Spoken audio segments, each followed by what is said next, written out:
morning, everyone. I'm Ted Gardner, U.S. Navy, World War II, and I have the privilege of being an interviewer for the Veterans History Program. This was started by the Library of Congress in Washington, D.C., and has been disseminated throughout the country to leading libraries such as our public library here in Cincinnati, of which we're very proud. I have the privilege of meeting for the first time, although I've seen him across a crowded room, at Veterans Affairs, Mr. Fred Kellerman. You live in Bridgetown? Well, it's Western Hills. Western Hills, yes. Very good.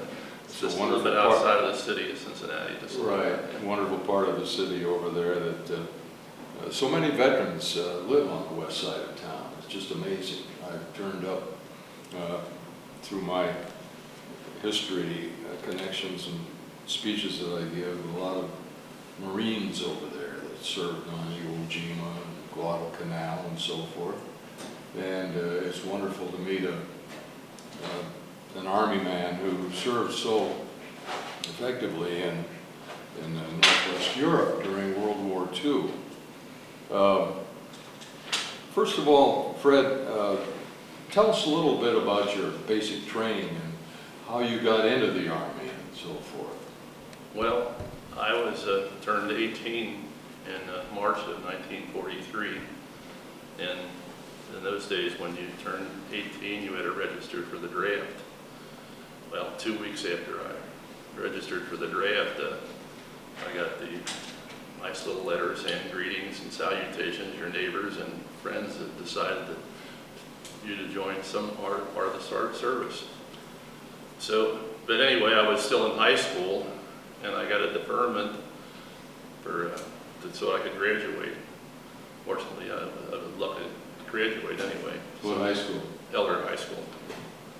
So, 2 months later, in June of 23rd, I guess it was, then we were inducted into the United States Army. We had our choice of what we wanted to go into. I says Marines, and they gave me Army. And we went to July the 7th was actually the day I went in. I got a couple of weeks off before I could go in. We trained over. We went over to Fort across the river, Fort Thomas, which was an Army camp then, and now it's a hospital. So we were there about a week, and we went by train, non-air conditioning, no windows, and it took about 3 days to get down to El Paso, Texas, and where we trained on Fort Bliss. We were in a 90mm gun battalion. If you're not familiar with a gun, but 90mm, they fire shells about that long, and 2 to a box. And it takes a couple of men to lift the 2 in. And we trained in the desert out in at Fort Bliss. Hot and desperate. Hot and desperate, right. And of course we trained just as Army did, and we were in artillery, but we still took our hikes and basic training with rifles, learn how to shoot a rifle and gas mask, and our hikes, because it was so hot down there, most of the time we took our hikes at night, and we'd walk for about an hour, and then we'd sit down for about a half hour or a couple of minutes, and then start up again. A lot of rattlesnakes down there too, at times when the guys would be laying down in the sand, they'd jump up and say, well, there's a rattlesnake there, so it's a little bit scary at times. But we trained down in Fort Bliss, and from there, July till about December. Then the outfit moved to Louisiana for maneuvers. I missed out on maneuvers. I wound up getting spinal meningitis and almost died. But I recovered from it, and I joined the outfit later in March, I guess, in Louisiana. This would be 44, yeah. Then we went to Camp Shanks, New York in July, and then up at New York for about a month, I guess it was, before we could get overseas. It was nice for some of the guys that lived in Philadelphia. They could go home every night, but we got 3-day passes in New York. It was nice being in New York. Then we went overseas on a ship called the Mauritania. Oh, yeah. It's a ship similar to the Queen Mary. And Is it Canard liner? yeah, it was converted into a troop ship. Right. We had about 3,000, 4,000 men on it. Wow. And we went overseas, zigzagged all the way over, unescorted because of German submarines. Did you encounter any U-boats? No. It was nice going over, but coming back was a different story. Came back on a victory ship, but I'll tell you more about that later. Okay. But we landed in Liverpool. We were there about a month, and then down the coast and then over into Europe. You had training in England before you went to France? No, not really. Most of our training was completed, and all we did was sitting around waiting to get orders to move. And we convoyed all the way down to the southern part of England, and then get on LSTs and crossed over the channel. So when did you cross over? It was about August, sometime last part of August, I guess. I had a picture here, I think, of Those are wonderful photos. Yeah. Boy.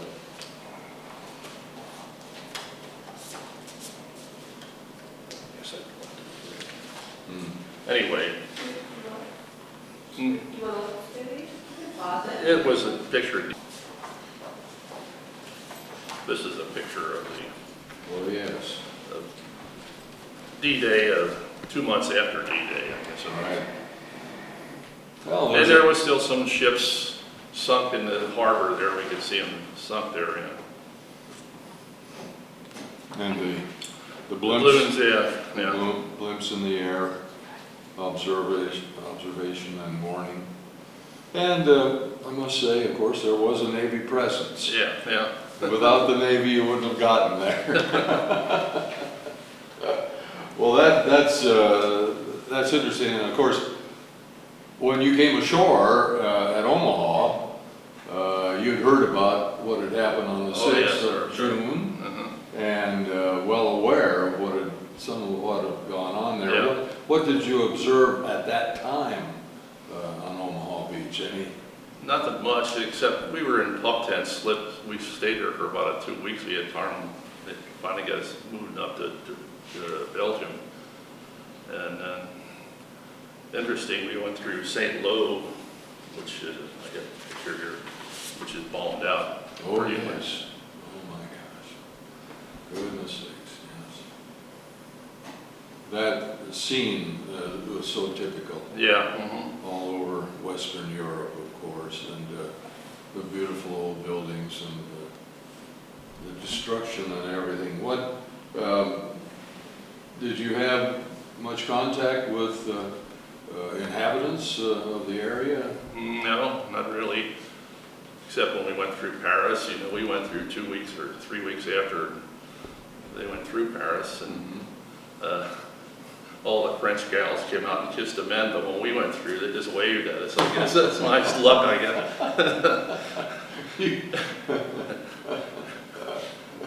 So, did you spend any time in Paris? Well, I went there. Weekend there, I had a anything couple like- of 3-day passes there, Yeah. and we went right through it, and then we landed in Den Haag, Belgium, which is and the German troops were still back. Some of them were trying to get back to their own lines.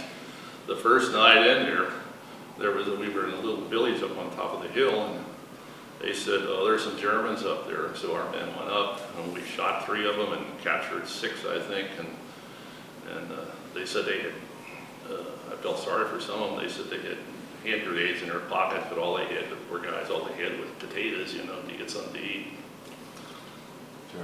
Terrible situation. Well, But I did hear an interesting story. I don't know if my outfit, 131st, we have high school reunions, and they have high school reunions, and we have our own reunions. And my friend John White, he just passed away, and he went to his high school reunion up in Philadelphia, and they had guys come in and explained their Army experience. And one guy says he was in the artillery outfit and went into Belgium. And they went so fast that they overturned some of the troops, you know. Well, it was a little town there. It was a French Catholic or Belgian Catholic town, and there was a mass going on Sunday, and he was Catholic, and he said, well, he'd go into the church, and he went into the church, and they needed a server, and of course, them days we had the old Latin Mass, and he served when he was in high school, so he served the Mass, and after the Mass, he went back to the sacristy with the priest, and the priest took his uniform, his vestments off, and he was a German officer. My word. And he said he didn't know any German words except Guten Tag, and he said to the German officer, Guten Tag, and the German officer said Guten Tag to him, and they parted their ways, and one went back, and the other went forwards. I thought that was a very interesting story. And can you imagine anything like that? He was so shocked to see the German officer in the priest's vestments, they took him off. I should say it's sort of reminiscent of the so-called remains of a gentleman's war type of thing.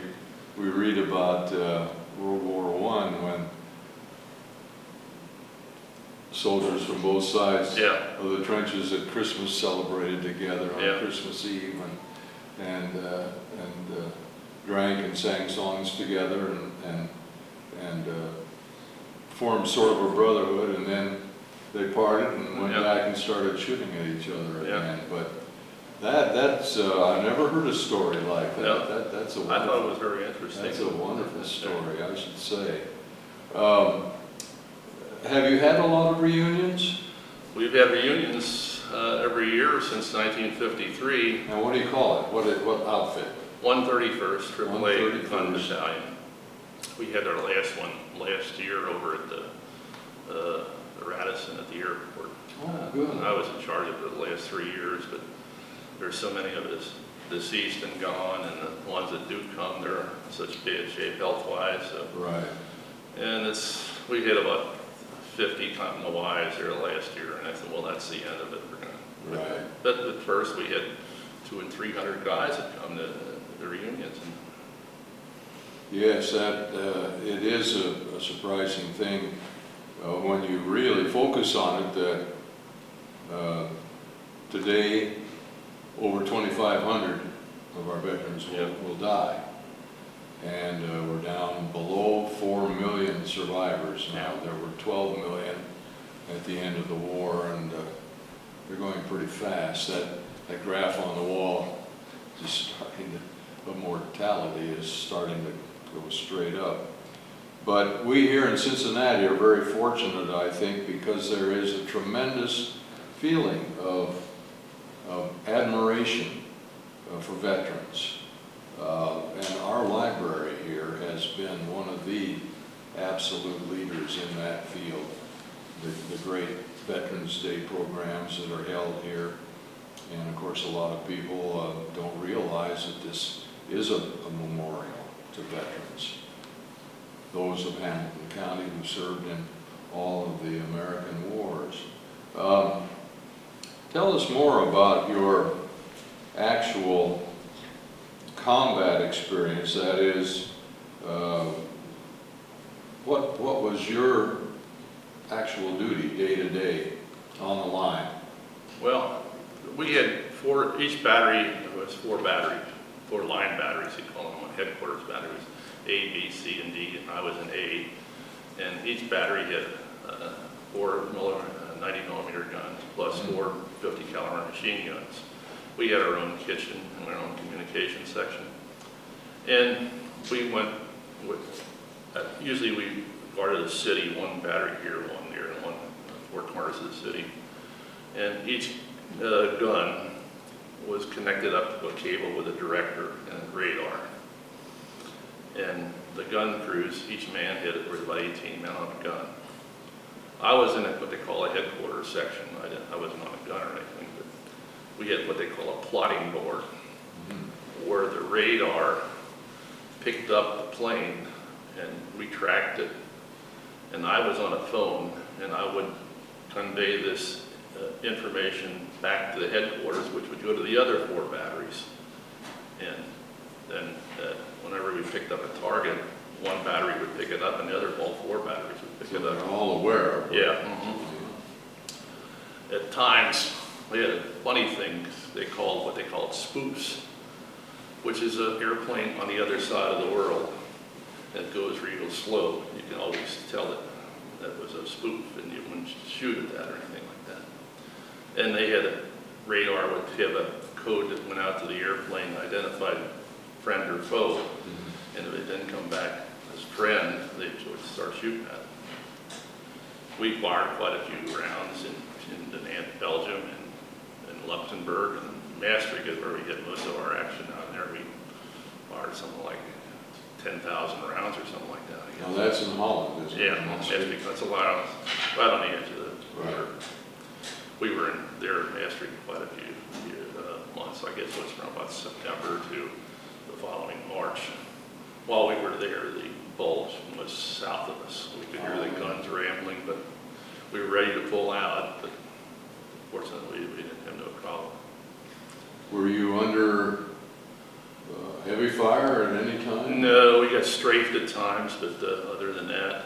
Straight by planes? Yeah. One time we were going to lunch and a German plane came zooming through. Our main concern was these buzz bombs, what they call them, which was Hitler developed these, they were actually a bomb with not a pilot in it. Big rocket. And it was over, and it sounded like a motorboat going right over the top of your head. And when the motor went off, that's when it came right straight down. That was the most scariest time in my life. I got one night, I was laying in my pup tent, and that motor went off, and I thought, oh my God, here it comes, you know. But fortunately for me, it landed into town where our headquarters was. And hit, I don't know, what, 20 or 30 civilians were killed in a building right next to the headquarters. That bomb went off. But that was one of the scariest moments I ever had, I think. And then at times we got strafed, but it wasn't that bad, you know. Right. Well, the concern among the American troops was so high, I know, for civilians. The unfortunate circumstances, of course, bombarding cities and trying to drive out the enemy and so forth. Did you have any personal contact with any of the villagers or anything like that? No, well, when we got into Germany, there was a few civilians there, and I got into arguments with them about Hitler, and Right. they saying it wasn't our fault. And, Sure. Yeah, but that's the only contact with them. And then we had German or Dutch civilians, and that they were very friendly with us all the time. Now, were you a part of crossing the Rhine? Yes, I had another picture there. We were in Maastricht for a while, then we moved up to a town called Kellerman, I guess it was. We moved into that position one night, and there was a dead GI laying there. We had to bury him.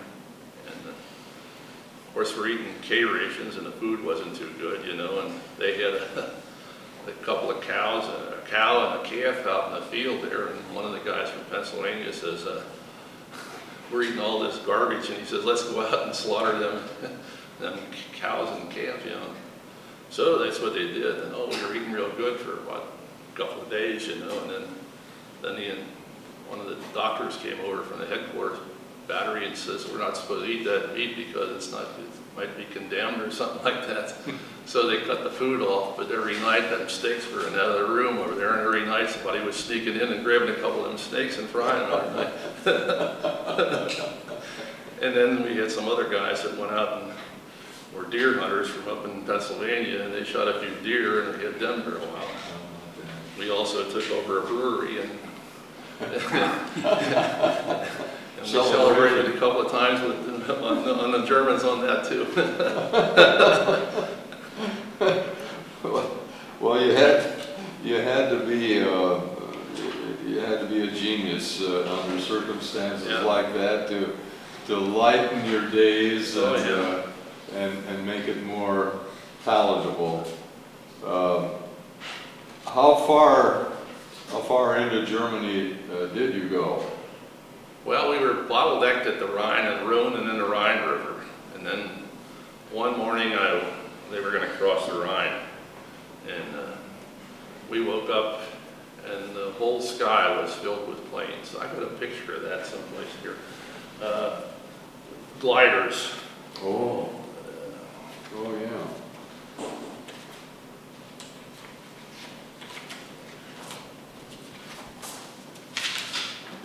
There are 20,000, here it is. Mm-hmm. You can see, this is the lead plane here. Yes. These are the 4 gliders in the back, and you can see the lines, just about you can see the lines pulling Oh, sure. these Wow. planes. 20,000, the whole sky was just covered, and it lasted for about 15 minutes, or about a half hour, I guess, that this kept going over and over and over, all these planes going on. Unfortunately, for a bad thing, our outfit, with one of the B-24s, got hit, and it landed in what we call a gasoline dump, where the trucks pick their gasoline up. And that B-24 went down into that thing, and everything went up. We had 3 men, they were picking up gasoline, and of course all they found was our shoes, I think. Goodness. And that's one of the casualties we had in our outfit. And we lost those 3 men because of that plane going down. Well, those stories, of course, are chilling and make a great impression on everyone. And we try and remember what, particularly soldiers such as yourself, who actually were on the field, on the ground, and faced the enemy and faced what they were throwing at you. Lots of times there were, people that were over there that were fortunate to be far back behind the lines and so forth, and didn't have desperate experiences like that.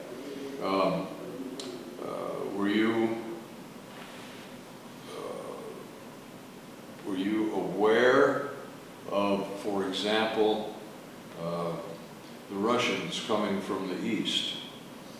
No, not really. At our headquarters, one officer, he had a big map, and every day he pushed where we went, how far we went, and the Russians were coming this way. The German people seemed that they were more scared of the Russians than they were of us. And they keep saying, "Oh, you come back and help us fight the Russians after this is all over." Right. Yeah. Right. Well, I know that was a big concern, and of course, we talk about globalization today. Well, that was globalization of the utmost degree, not only as far as warfare is concerned, but also a concern about what was going to happen after the war. And the Russians were a terrible threat. And of course, we found out how serious they were later on during the so-called Cold War and Korea. So, give me a date about how far you got and where you were, say in early 1945 or something like that. We were in, I don't know, down in the middle part of Germany when the war was over, Okay. Yeah. And The war in Europe. yeah. Yeah. And we were happy, but we were under the impression that we were probably going to have to go to the Pacific because of that. So I had another experience too, that when we were in the States here, we had our outfit put on a show, some kind of a show called sort of a burlesque type show, and they were doing it for the good of the men. Morale. So they wanted this one guy. He was some kind of experiences in writing shows and that. He thought he produced the whole thing, and it was a comedy, and they needed an orchestra to start out the thing. So they asked anybody if they had any musical talents, and well, I played a saxophone and clarinet when I was in high school, and I had a little experience in dance bands. So I asked my dad, he sent my instrument down, and the other ones sent their instruments down. We formed about a 14-piece band, I guess, we played for this show. And we did pretty good. Everybody, we had the show for about 3 days. We're waiting to get us overseas. And the officers, they liked it, and they had a dance for the officers, and the officers brought their wives down. So they said, well, we're going to send the instruments back home again. And, well, the officer said, well, that's all right. We'll see that they get them overseas. So they packed the instruments up, and they took us overseas with us. And then we were in Holland, and we're waiting. We're not moving up. We're standing there. And the officer says, well, let's get that band activated again. And we're just doing our duty at night, watching for planes and that. But so many men could leave the post at each night. So they had dances for the GIs and our outfit, other outfits too. And they brought these Dutch girls in on trucks, GI trucks, and they had dances for them. And so we had a pretty nice time every night going down there and playing different dances. Well, then afterwards we left the purchase Maastricht, and they packed the instruments up again, and I said, well, maybe some other time we'll use them, So after the war, we're down there, and we went to Berchtesgaden, which was Hitler's hideout, where he lived, where he had his house, and we activated the band up again. And it was sort of a rest area for GI troops. I don't know if I had the picture of the band here, but I should have brought one along. But anyway, we were at Berchtesgaden, and we played dances down there for the area.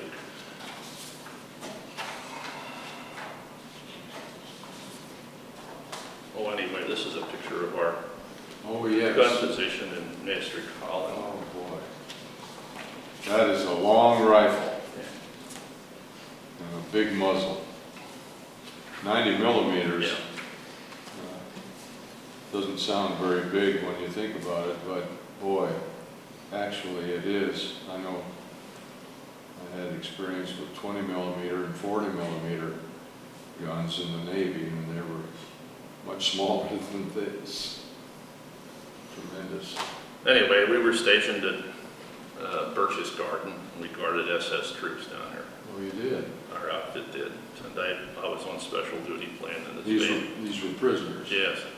The Nats, the top line Gestapo, they were very arrogant, they were very bitter. The ordinary German soldier didn't mind, but they had a hard time guarding these Nazis, Anyway, this is Hitler's Eagle's Nest, they call it, in Berchtesgaden. He had an elevator inside the mountain that went all the way up to the top here, after it's, I'm so far up on the mountain. The elevator was made by slave labor, and it was a gorgeous elevator. It was gold inlays and carpeting and everything on the elevator. This is where, and then he could look out over the whole valley. He had a big picture in the side of Berchtesgaden. Is this That's our colonel, the one who took all these pictures. Wow, it's a spectacular photo. And this is a picture of Hitler's house, which was bombed out by the... Oh, yeah. Goodness sakes. What a beautiful part of the world, though. Goodness. Yeah. And while we were at Berchtesgaden, most of the top generals, and that came down to Berchtesgaden to see Hitler's home. And this is a picture of General Eisenhower and General Bradley. Oh, wow. Wow. Great. What a pair. I should say, yeah, you can tell Bradley there with that very distinctive face of his. Unfortunately, Eisenhower's got his hand in salute right over his face. But so you saw Eisenhower and Bradley? I didn't see him, but the colonel took these pictures to see him. Right. And one of our men was in charge of this Hitler's hideout, or this Beagle's Nest up there, And he was up there one day when Eisenhower came up and they wanted to go up with the elevator up to the top there.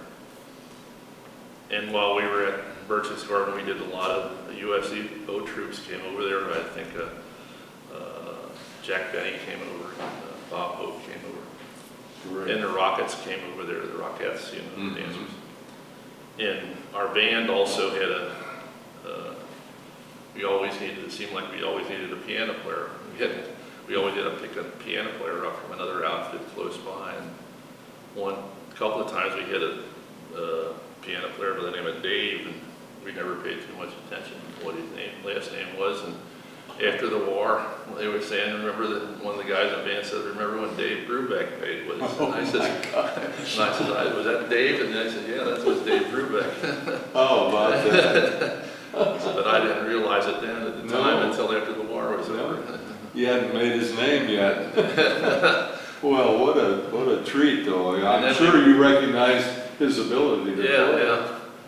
And then the band went to Paris on a 3-day pass while we were down there too. And we went up around Paris, and they had the Eiffel Tower. They had a sort of a restaurant and nightclub up there, and they had a band up there. And we went up to the Eiffel Tower, and the whole band. We didn't have our instruments, and we asked the French we could sit in on it. So. Oh yeah. So we took their instruments and played a couple of numbers. Good for you. Good. Did you ever get your instruments back? Oh yeah, I got brought them all the way back. Yeah. Gosh. And there's no problem. Well, that's amazing. A lot of people today don't understand about the USO. Yeah. United Service Organization, which was set up, of course, to entertain the troops and not only overseas, but to establish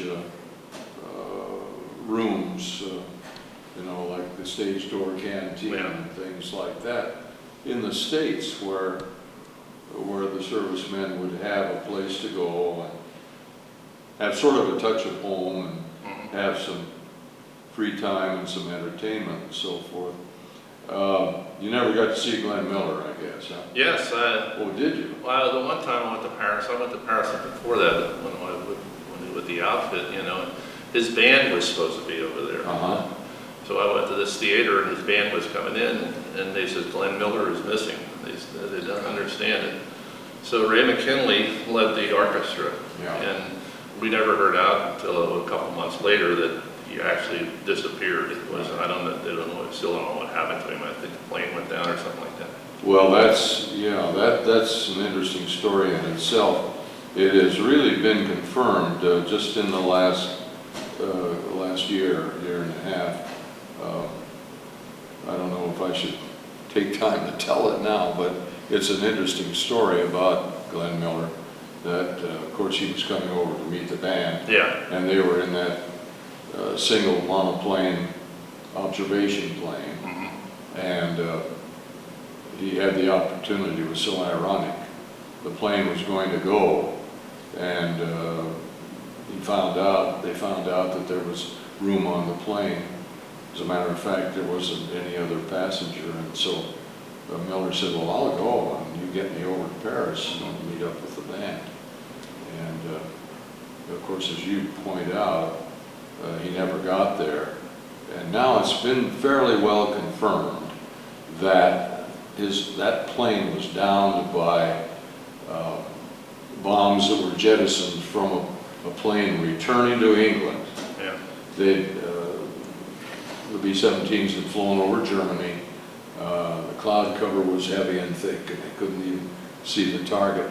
So they were returning to England, and before they would land, of course, they had to get rid of their bombs. Mm-hmm. And normally they would jettison them into the English Channel before they reached England. And they interviewed a man on public radio recently who was a New Zealander and part of the Anzac forces over there. And he swears that he actually saw not only the small plane flying eastward, but saw the bombs being jettisoned from our B-17s. and striking the plane and downing it. And they're fairly welcome, sure that that's what happened to Glenn Miller. No remains have ever been found. Of course, the devastation from those bombs would wipe out a small plane very easily. But that is, that's fairly well confirmed now, that that's what happened to him. That was a great loss. Well, Fred, you've told us some wonderful things, and as you look back on it today and reflect upon your buddies and oh, by the way, did you have any buddies from Cincinnati that were in your outfit? Oh, yes. Well, the colonel that took all these pictures was from Cincinnati. What was his name? Colonel Arthur Aaron. Arthur Aaron. Yeah, he was an architect. And he designed churches, and he had a lot of write-ups in the paper about different churches that he done. Yeah. So, and then there was the contadino on this one picture here from he was an organist for this Catholic church out here in the eastern part of the city. I'm pretty sure one it was. is that right? Yeah, and there's still a couple of us left, Bill Powers and S.K. Graham and Bill Bernstein. He goes down to Florida every year for 6 months and comes back for 6 months, and he's still living. And a few of us have passed away since that, but sure. We had quite a few from Cincinnati at the time. Well, that's interesting. So most of our outfit was made up from Fort Thomas over there at that time. They brought in from troops from men from West Virginia and Kentucky and Southern Ohio. The other 2/3 of the outfit came from Pennsylvania and in-town camp. So that's why our reunions most of the time have been either in Philadelphia or Cincinnati, or one time we did go back to Fort Bliss, Texas, and we went to other different places, but most of the time it's been Philadelphia, Pittsburgh, or Cincinnati. Right. So we came back from on a troop ship, a victory ship, which was terrible, and it took us 10 days to come back across the ocean, and they gave us a report every day how far we went. In a couple of days we went backwards, I think, and everybody on the ship was seasick. It was terrible, and it was a terrible condition coming back. Far cry from the old. Yeah, then they said a lot of these guys picked up pets when they were dogs, and they said you can't bring your dog back on. So they said okay, but when the ship got out on the sea, there was about 3 or 4 dogs running around that ship. I don't know where they came from. Another experience we had is one guy, Jerry Pastor. We went from southern Germany back to Le Havre, France on a train, just a boxcar train. It was laid on the floor and slept in the straw there.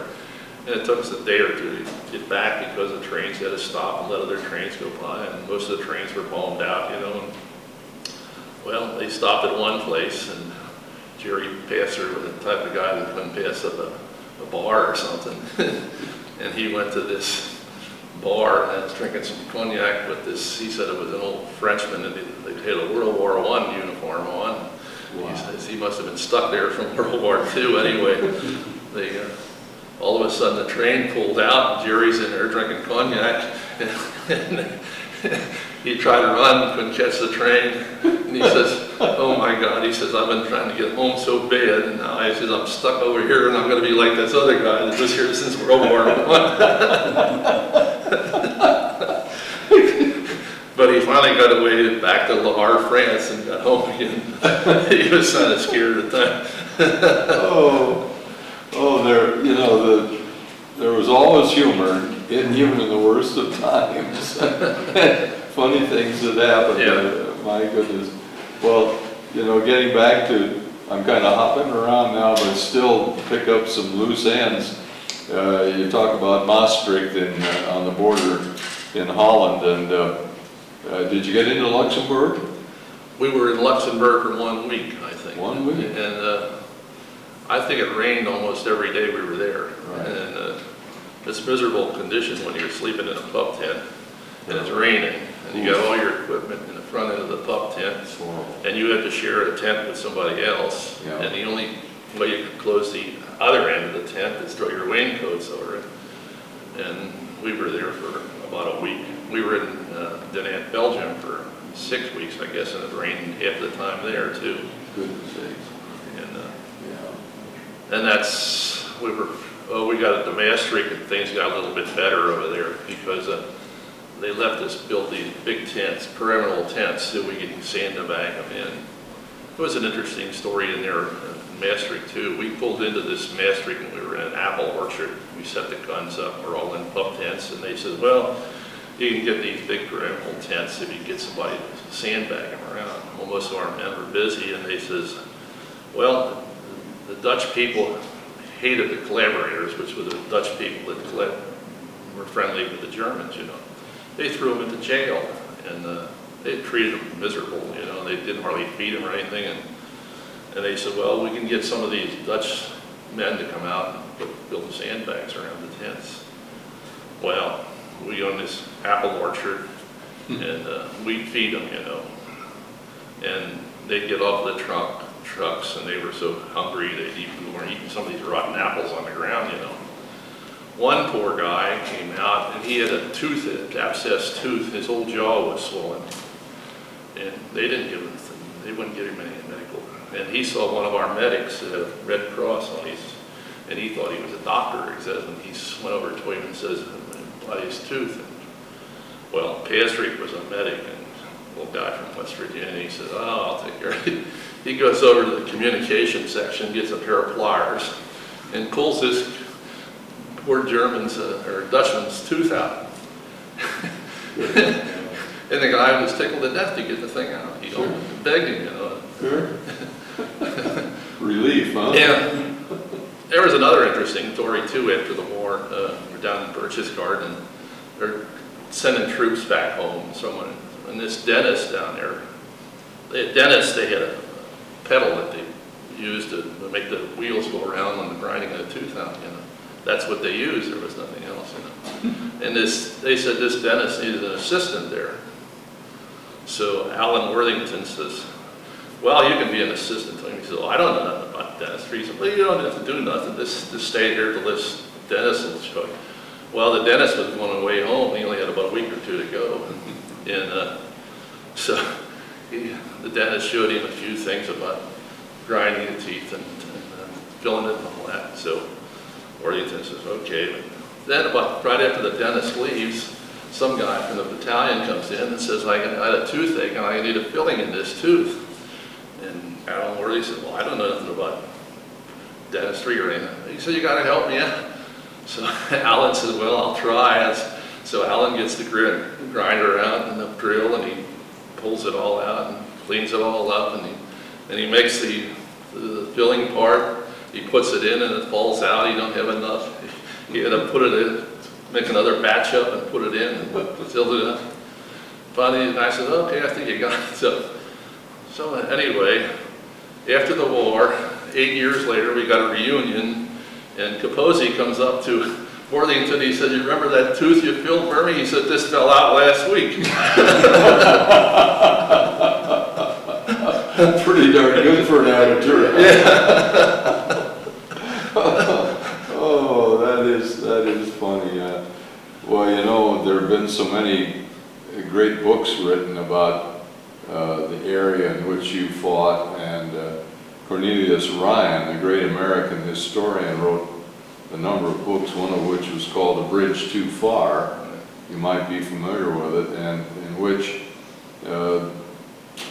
the idea was that the British and the American paratroopers were dropped ahead of the troops into territory, enemy territory, and that became the title of the book. Of course, A Bridge Too Far. It was a very, very desperate time. So I just wonder about you, and how did you have bridges to cross with all this equipment and everything? Oh yeah, the engineers. You didn't have to ford a stream? Oh or no, anything no, like the that? engineers had pontoon bridges that do it, and then they crossed the Rhine. We went across on the pontoon bridge. Sure. Yeah. Yeah. Well, that's great. I know you've got a picture here. It looks like a troop carrier or something. with soldiers aboard. Well, this is a picture of a 90mm gun being pulled by a half-track. Oh, that's it. Yeah, That's that was out in Okay, Paso, I see. Texas. And 18 men to a gun, and the men got inside this little, had to crawl in there with all their equipment and everything. And the gun was in the back here. Wow. And we got overseas at times, and those arches in some of those towns were so low, you couldn't hardly get the half track through it because, Sure. yeah. Goodness sakes. Well, this for me has been a wonderful experience, not only to hear your story and everything, but to meet you and to realize more and more how important it is for veterans to tell their stories. Yeah. You and I both had the same experience where we meet somebody and he or she will say, well, you know, that's history, it's behind me, I want to forget about it, they don't have anything to tell. Well, I don't let them go. I kind of try and prevail and say, look, you have a story to tell, and it's important, and it's unique. Everyone has a unique experience, no matter if you were in a regiment of 10,000 and doing the same thing. Everyone is a personality, and it's important for us. And I think this veterans program that the library is conducting is so important for that, because when people die, they take their stories with them. And if they haven't told anyone about it, the situation is, and the information is lost. June 27th, at the main library of Cincinnati, right here, we're going to have... Oh, just to say that this interview is today. We're supposed to give the date and place Oh, I of the see. interview. I'm sorry. Oh, I see. I understand. I got you. Yes, we must go on record that this is the 27th of June. And Fred Kellerman has been so gracious in talking about his experiences, and we're very thankful to you, Fred. We're glad you're still among those present, which I like to say. And again, Fred is very active in speaking to groups, schools and organizations and churches and so forth, which is very important. And I just want to throw in a plug for the first Friday morning of every month out at Perkins Pancakes in North Bend. There is a group of veterans that meets. It's called the Hornet Group. Oh, yeah. And I don't know if you've heard of it or not, but it was started by a couple of men who served on the old carrier Hornet in the Pacific. And we've expanded that group, Navy, Air Force, Army, Coast Guard, Marines. Everybody is welcome who served in World War II. And I'd like to put that out for those who don't know about it. And we'd love to see you there, Fred. A week from next Friday will be the 7th of, the 6th of July. And we meet out there early in the morning, 8 o'clock, and we have coffee. Sometimes 25 guys show up, sometimes 35. We have a wonderful time. Tom Griffin, who is our famous Doolittle Raider survivor here in Cincinnati, always appears. He'll be 90 in 2 weeks. We have some very interesting fellows who served on the high seas and bombed Japan and so forth and so on. So if you're ever available at that time, we'd love to have you come by. Right. You'd enjoy it. I'm sure you'd meet somebody out there that you know. Probably will. And so we'll put that out for general information. I've had a great time. This has just been a privilege for me. And again, I thank you, Fred, for your contribution. Do you have any further words that you'd No, like to say? I spent 2.5 years in service, I guess. And I guess I would probably enlisted if I wasn't drafted. I don't know. Everybody at those days had a really patriotic thing. Right. It was 2.5 years that I wouldn't want to go through again, but I wouldn't want to give it up either. Memories, you know. Absolutely. And after the war, you know, with a GI Bill, I got a college education and master's degree and bachelor's degree and master's degree.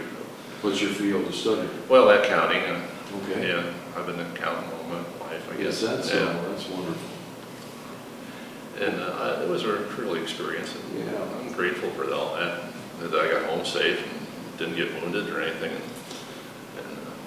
I should say.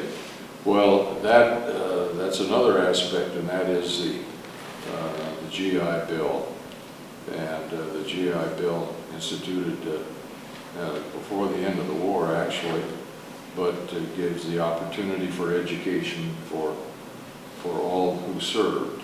And that was a great strengthening of our nation, because yes, we'd won the war, but it had been a terrible expenditure, not only of personnel, but also of taxpayers' money and things that could have gone into other peacetime events and the building up of our nation, so important afterwards. And a place for the men who served to come back. Yeah. You know, come home to your families and have your own home and everything. Well, I thank you again. It's Thank a great you. pleasure and an honor. My pleasure. And we'll thank the library for the opportunity to speak about this.